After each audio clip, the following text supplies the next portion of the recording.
Assalamualaikum warahmatullahi wabarakatuh. Halo semuanya. Sesuai kata pepatah, tak kenal maka tak sayang, maka izinkan saya untuk memperkenalkan diri. Perkenalkan, nama saya Zulfianingrum dengan NIM 1420220300065 dari kelompok 3 kelas B, Prodi S1 Keperawatan tingkat 1 Universitas Muhammadiyah Kudus. Jadi video kali ini saya buat dalam rangka memenuhi tugas mata kuliah pendidikan dan promosi kesehatan, yaitu membuat penyuluhan dengan judul Keselamatan dan Kesehatan Kerja atau yang biasa disebut K3 di rumah sakit. Nah, sebelum masuk ke materi yang lebih dalam, kita harus tahu dulu definisi dari K3 itu sendiri.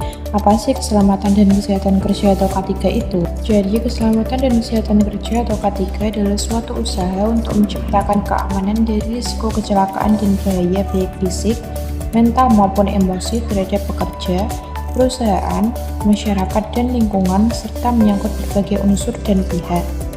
Sekarang kita lanjut membahas ke definisi keselamatan dan kesehatan kerja atau biasa disebut K3 di rumah sakit. Definisi K3 di rumah sakit tercantum dalam Permenkes nomor 66 tahun 2016 tentang K3 di rumah sakit, yaitu seluruh kegiatan untuk menjamin dan melindungi keselamatan bagi sumber daya manusia rumah sakit, pasien dan pendampingnya, pengunjung, maupun lingkungan rumah sakit melalui upaya pencegahan kecelakaan kerja dan penyakit akibat kerja di rumah sakit. Selanjutnya ada ruang lingkup keselamatan dan kesehatan kerja atau K3 di rumah sakit. Yang pertama adalah keselamatan terhadap faktor penyebab penyakit. Faktor utama penyebab penyakit salah satunya adalah penyakit akibat kerja atau PAK, sehingga penerapan kesehatan dan keselamatan kerja sangat penting dilakukan untuk semua tenaga pekerja demi keselamatan untuk diri sendiri dan orang lain. Lalu yang kedua adalah keselamatan terhadap pemakaian peralatan medik dan non-medik. Peralatan yang dipakai akan terkontaminasi langsung dengan tubuh pasien sehingga berisiko untuk tertularnya berbagai penyakit, sehingga pengelolaan peralatan medis sangat penting dilakukan agar terhindar dari bahaya peralatan medis. Yang ketiga ada keselamatan terhadap bahan berbahaya. Bahan berbahaya dan beracun adalah bahan yang dapat membahayakan kesehatan atau kelangsungan hidup manusia, sehingga pengelolaan bahan berbahaya sangat penting dilakukan untuk melindungi tenaga medis dari bahaya limbah bahan beracun. Selanjutnya ada keselamatan terhadap bahaya kebakaran. Hal ini bertujuan untuk memastikan tenaga medis rumah sakit, pasien, pendamping pasien, pengunjung, dan aset rumah sakit aman dari bahaya api dan asap sehingga tidak menimbulkan korban jiwa demi keselamatan bersama. Dan yang terakhir ada keselamatan terhadap bencana. Hal tersebut bertujuan untuk meminimalkan dampak terjadinya kejadian akibat kondisi darurat dari bencana yang dapat menimbulkan kerugian maupun korban jiwa. Selanjutnya, kita akan membahas tujuan keselamatan dan kesehatan kerja atau K3 di rumah sakit. Yang pertama ada keselamatan dan keamanan di rumah sakit yang bertujuan untuk mencegah terjadinya kecelakaan kerja. Lalu ada manajemen risiko K3RS yang bertujuan untuk meminimalkan risiko K3 di rumah sakit sehingga tidak menimbulkan efek buruk terhadap keselamatan dan kesehatan SDM rumah sakit, pasien, pendamping pasien, dan pengunjung.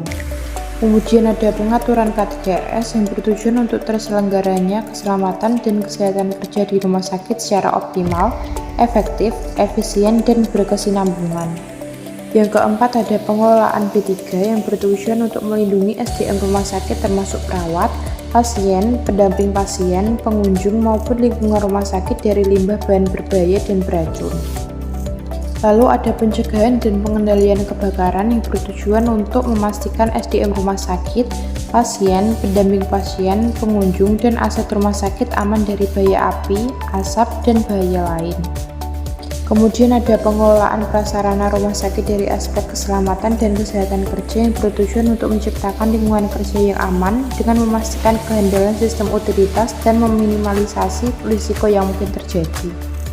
Kemudian ada pengelolaan peralatan medis yang bertujuan untuk melindungi SDM rumah sakit, pasien, pendamping pasien, pengunjung, maupun lingkungan rumah sakit dari potensi bahaya peralatan medis baik saat digunakan maupun saat tidak digunakan.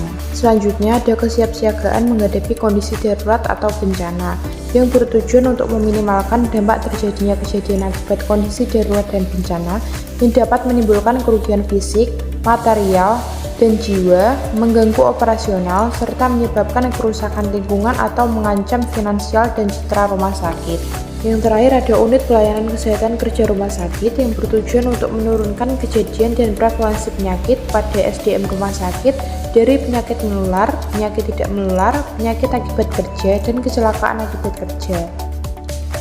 Selanjutnya kita bahas mengenai faktor penyebab kecelakaan kerja yang ada di rumah sakit. Faktor penyebab kecelakaan kerja di rumah sakit dibagi menjadi 3. Yang pertama adalah faktor lingkungan kerja atau work environment. Nah, di sini dibagi kembali menjadi 5. Yang pertama adalah faktor kimia seperti benda-benda mudah terbakar, mudah meledak, dan lainnya. Kemudian ada faktor fisik seperti penerangan yang tidak cukup, panas, kebisingan, dan lainnya. Faktor biologi berupa bakteri, jamur, mikroorganisme lain yang dihasilkan dari bahan baku proses produksi dan proses penyimpanan produksi. Kemudian yang keempat ada faktor ergonomi seperti penggunaan alat-alat kerja, apakah sudah sesuai dengan keselamatan kerja atau belum. Dan yang terakhir adalah faktor psikologi, memerlukan hubungan yang baik antara sesama pekerja. Selanjutnya ada faktor pekerjaan. Di sini dibagi kembali menjadi 2. Yang pertama ada jam kerja. Adanya waktu istirahat pada saat bekerja dapat mengurangi angka kecelakaan kerja. Kemudian yang kedua ada pergeseran waktu.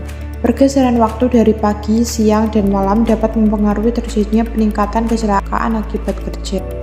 Lalu ada faktor pekerja. Sama seperti faktor lingkungan kerja, faktor pekerja juga dibagi menjadi 5. Yang pertama ada umur pekerja. Golongan muda berkecenderungan untuk mendapatkan kecelakaan lebih rendah daripada golongan tua karena kecepatan reaksinya lebih tinggi. Kemudian ada pengalaman kerja. Makin pengalaman dia bekerja, maka semakin banyak hati-hati dalam bekerja sehingga mengurangi kecelakaan kerja. Yang ketiga ada tingkat pendidikan. Berpengaruh pada cara berpikir seseorang dalam menghadapi pekerjaan seperti cara pencegahan ataupun cara menghindari kecelakaan kerja. Kemudian ada lama bekerja. Lamanya seseorang bekerja akan mempengaruhi pengalaman kerjanya. Dan yang terakhir ada faktor kelelahan, mengakibatkan kecelakaan kerja atau turunnya produktivitas kerja. Kemudian yang terakhir kita akan membahas upaya untuk mencegah kecelakaan kerja di rumah sakit. Upaya pertama adalah dengan melakukan pencatatan kejadian kecelakaan akibat kerja atau KAK sesuai dengan prosedur yang ditetapkan oleh petugas K3. Yang kedua adalah melakukan peningkatan terhadap penerapan pelayanan kesehatan, terutama pada pemeriksaan kesehatan khusus, pengobatan dan perawatan bagi penderita yang sakit, pemantauan lingkungan kerja, serta ergonomi dan evaluasi pencatatan serta pelaporan kepada direktur rumah sakit. Yang ketiga adalah mengadakan pemeriksaan kesehatan sebelum bekerja seperti pemeriksaan paru-paru, laboratorium maupun pemeriksaan secara fisik terhadap perawat IGD maupun tenaga medis yang lain. Yang keempat, mengadakan kegiatan surveillance kerja seperti pemetaan tempat kerja berdasarkan risiko bahayanya. Dan yang terakhir adalah mengadakan penyesuaian terhadap peralatan kerja SDM rumah sakit seperti mengidentifikasi ergonomi terhadap peralatan kerja dan risiko peralatan kerjanya. Kecelakaan bisa terjadi kapanpun dan pada siapapun, karena itu waspadalah, saatnya lebih peduli tentang keselamatan dan kesehatan saat bekerja. Mungkin itu yang dapat saya sampaikan dalam penyuluhan kali ini, kurang lebihnya mohon maaf. Wassalamualaikum warahmatullahi wabarakatuh. Terima kasih semua atas atensinya.